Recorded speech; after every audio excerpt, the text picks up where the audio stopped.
Hello po! Kamusta po kayong lahat? Ako nga po pala si Stella. So, kung bago lang po kayo sa channel ko, don't forget to like and subscribe. And pinapaalala ko lang po, hindi lahat ay makaka-resonate sa reading ko. So, please take what resonates and leave what doesn't, okay? So, ngayon sisimulan na natin kung ano makikita natin sa general love reading. Okay, tingnan natin ang makikita natin sa general love reading.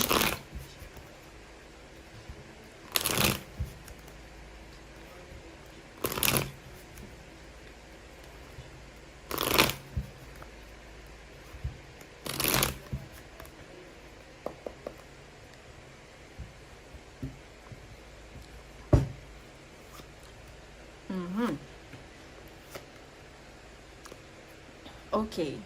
So, ang nakikita ko dito, some of you, you guys are feeling broken, tsaka nag-overthink kayo. Kasi parang may affected na bata dito sa connection nyo. And, nakikita ko may pag-aaway dahil sa masasakit na salita. And, may nakikita din akong selosan at insecurity. It's either kadil nyo or is mas bata sa inyo or kababata nyo. And nakikita ko rin dito may temptation. Ganun. Tsaka may nangyaring third party sa nakaraan, alam mo yun, or paghihinala na may third party, so nauwian siya sa walang pag-uusap. Ganon yung nakikita ko. So, tingnan natin sa side ng person mo, yung energy ng person mo. Isipin mo yung person mo. Okay?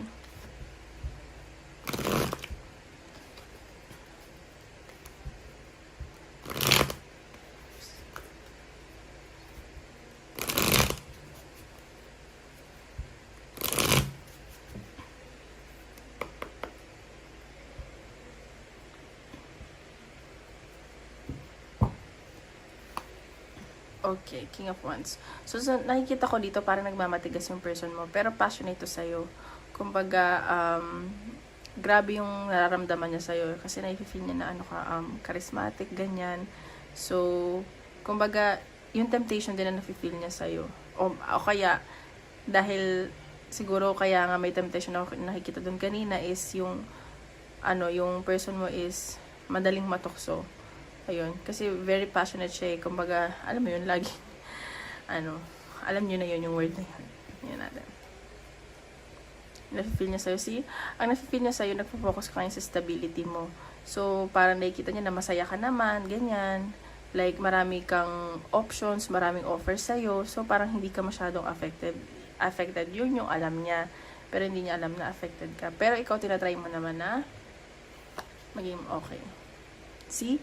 Nafe-feel niya sa'yo. Gusto ka na itong asawahin. Nakikita ka niya as motherly. Parang, alam mo yun, yung personality mo as a woman. And gusto ka na ata nitong maging pamilya or asawa. Yun yung nafe-feel niya. So, tingnan natin kung ano yung intentions niya sa'yo. Okay? Yun yung energy ng person mo. Natin, intention ng person mo sa'yo. Oops. Lumipad. See? Yung intention niya sa'yo, gusto niya maging masaya ka. Tsaka parehas kayo na energy eh. Masaya kayo sa isa't isa eh. Like, very passionate kayo sa isa't isa. Yun nakikita ko. So, intention niya sa'yo, gusto ka niya na, ayun, mapangasawa. And nakikita ka niya as, yung pang long term, ganun. Gusto ka niya laging masaya. Tingnan natin, intention sa'yo ng person. See? Nag-hope to eh. Kumbaga gusto niya na maging maayos yung connection nyo. Parang kahit na sobrang negative yung nangyayari ngayon, nag-hope pa din siya. Yung intention niya is maayos naman, na maging maayos kayo. So, tingnan natin.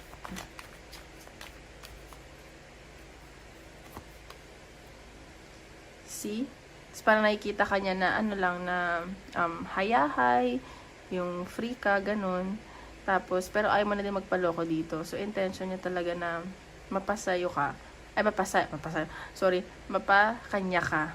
Kasi parang, alam mo yung parang hirap ka daw niya. Parang hirap siyang kunin ka, hulihin ka, ganun. Ganyan na nasa sense ko. So, tingnan natin ano pwede niyang gawin sa connection niya. Shuffle natin. Pagawin niya sa connection niya. Move ko lang ito dito. Gagawin niya sa connection niya.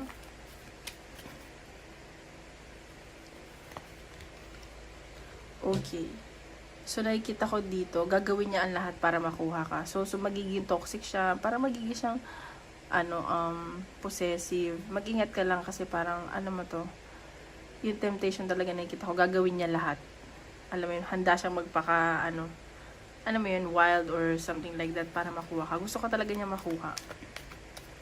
Ano.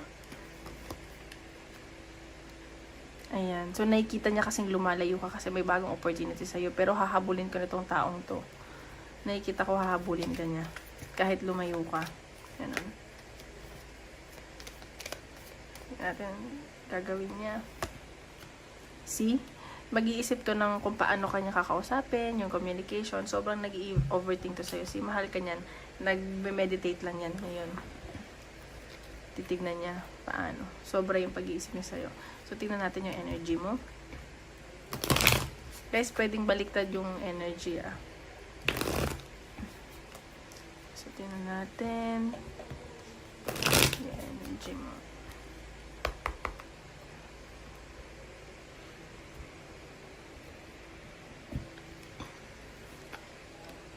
Okay. So, ikaw, galit ka sa kanya. Ganon. So, parang isang sabi mo lang, parang natitiklop siya. Tapos parang nilalakasan mo lang din yung loob mo, nagpapaka-strong ka sa nangyayari sa inyo ngayon. So, ayan. Yun nakikita ko. See, kumbaga parang ikaw, nagme-meditate ka din, parang, tinatry mo muna mapag-isa. Parang pinag-iisipan mo kung anong dapat mong gawin sa connection nyo, or papayagan mo ba siya, ganun, na pumasok sa buhay mo. Nakikita ko dito nag-iisip-isip kayo, kung worth it ba, ganyan.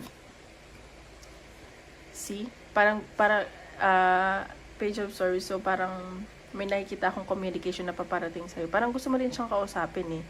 Pero gusto mo maging maayos yung outcome ninyo ng communication yung dalawa. Ganun. So, tingnan natin.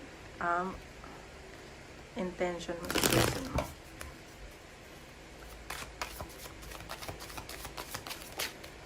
Oops. Knight of Wands. See?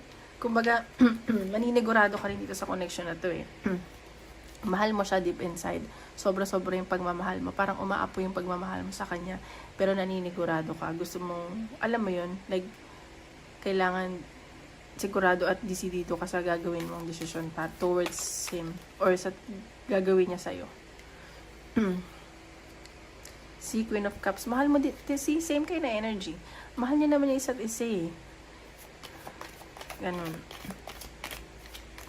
Mahal niyo yung isa't isa. Pero ikaw, parang hesitant ka eh. Ano ba, parang nasakal ka ba nito? Or para bang yung pagmamahal niya sa'yo nakakasakal? Kasi parang nagda-doubt ka na rin sa connection niyo eh. Pero mahal mo siya. Alam mo yun? Or kung baka ikaw na lang yung nag-hold on sa connection niyo. Ganun. Tingnan natin. Anong actions gagawin mo towards your person?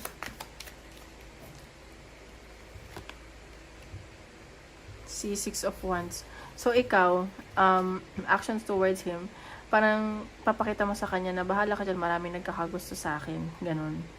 And, marami naman talaga siya nagkakagusto. Tapos may nakikita din akong travel sa'yo. Baka mag-travel ka papunta sa kanya o mag-travel siya papunta sa'yo. Hindi rin ito hahayaang mapunta ka sa iba. Yun yung nasisense ko.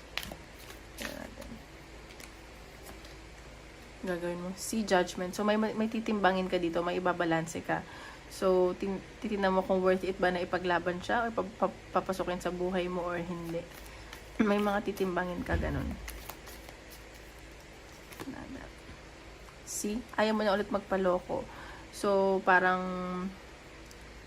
ayan o, Five of Cups. May nafe-feel akong panghihinayang sa'yo or ayaw mo manghinayang in the future. So, ayun lang ang sa energy mo. So, maging matalino ka. Parang magiging matalino ka dito. Parang hindi ka magpapakaisip bata. Ganun. So, tignan natin anong gusto mong sabihin sa'yo ng person mo. Kung di man kayo nag-uusap ngayon or hidden, feelings. Okay.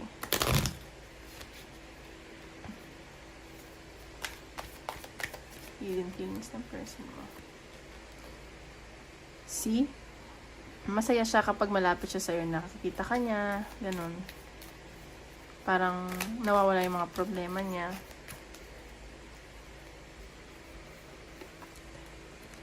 I remember every detail of that day. See, kung may nangyari man sa inyo, parang nami-miss niya yun. Parang naalala niya lahat. And chine-cherish niya yung mga moments na nagkasama kayo together. See, I know that I crossed the line with you. So, ano siya eh, tawag dito, parang nawala yung respeto niya sa'yo. Ganun. Yun na nakikita ko, parang, alam mo yun, hindi kanya nirespeto. So, nagsisisi naman siya. Alam naman niya yung ginawa niya. Tingnan natin, sabihin ng universe. Universe.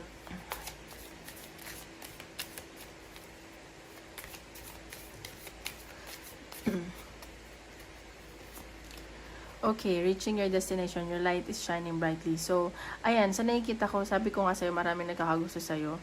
So, papunta ka na sa, sa point na parang iisipin mo na yung sarili mo kaysa sa ibang tao. And, wag ka lang daw mag-alala kasi you are beautiful on your own way. So, parang, kahit anong gawin mo, like, kahit na down ka man, magiging positive ka, parang may appreciate ka pa rin ng mga tao. Parang na-appreciate ka na din ng person mo ngayon na dati hindi ka niya na-appreciate. So, tingnan pa natin. View from above. Get the big picture. See? So, sinasabi dito na parang tingnan mo muna. For example, like, kung papapasok mo siya sa buhay mo, worth it ba? Kung ano ba magiging future mo sa kanya. And, alam mo yun, parang nowadays, ang isipin natin, hindi lang tayo magde-date dahil gusto natin. Kailangan pang matagalan. So, tingnan mo kung ano magiging future mo sa kanya, magiging maganda ba or hindi. Discovering the truth. You stand in the light of truth. See? Pinapakita dito, alamin mo yung totoong intention niya sa'yo. Pero sa pinapakita dito, mahal ka naman ang taong to. Pero siguro doon mo muna, kilalanin mo muna siya. Kasi mahirap yung, sa huli yung pagsisisi. Alam mo yun? Kasi parang, kailangan maging ana siya sa'yo. Alamin mo lahat ng totoo na kung ano bang intention niya, ganun. Tingnan pa natin.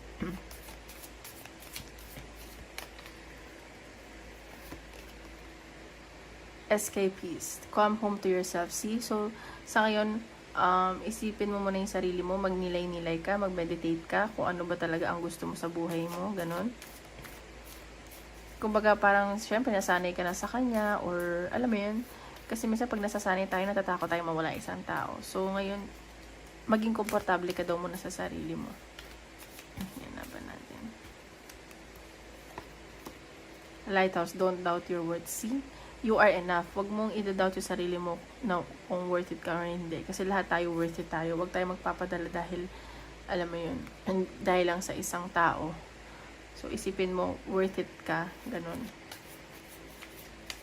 Tingnan pa natin.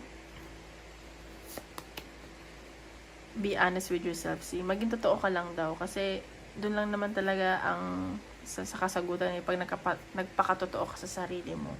Alam mo yun. So, kung, alam mo, wag mong itago, wag kang manahimik lang. So, sabihin mo kung anong gusto mong sabihin sa kanya, wag kang matatakot. Kasi parang dun ka makakakuha ng freedom. Okay? So, now, isip ka ng question. Sasagutin natin ng universe kung ano yung sagot sa tanong mo. Okay? Isip ka ng question. Okay? Kung gusto mo i-pause yung video, okay lang. Isip ka ng question. Okay, sagot sa tanong. In the near future. So, ito ang sagot sa tanong mo. Malapit na daw yan. Kung ano man yung tinatanong mo, so malapit na daw yan. So, ayun lang po. Maraming salamat po. Tomorrow ulit. God bless. Bye-bye. And guys, nga pala, kung gusto niyo magpa-private reading, message nyo lang ako dito sa Facebook, nasa description box below. Thank you. Bye-bye.